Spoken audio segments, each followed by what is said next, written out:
الفيديو ده ب100، لا الفيديو ده ب1000. فخطوتين بس هقول لك ازاي ان انت تسعر شغلك وتخلص من حيرة التسعير دي.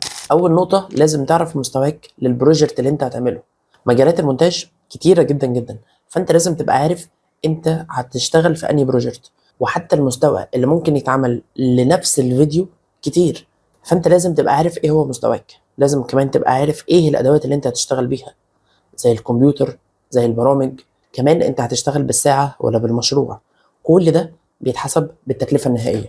رقم 2، ادخل على مواقع توظيف الاونلاين زي مستقل او ابورك. فخش على المواقع دي ومنها ابدأ ان انت تدور على المشروع اللي انت هتشتغل عليه. هتلاقي ناس كتير قوي بتقدم على حاجة زي اللي انت هتعملها.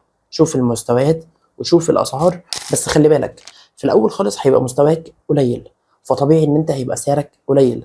لحد ما تبدأ ان انت تشتغل هيبقى ليك خبرة، هيبقى ليك اسم، سعرك هيعلى. فبالتالي ما تستعجلش في الموضوع ده، خد وقتك. لو انت تعرف طريقة احسن من دي اكتب لي في الكومنتات.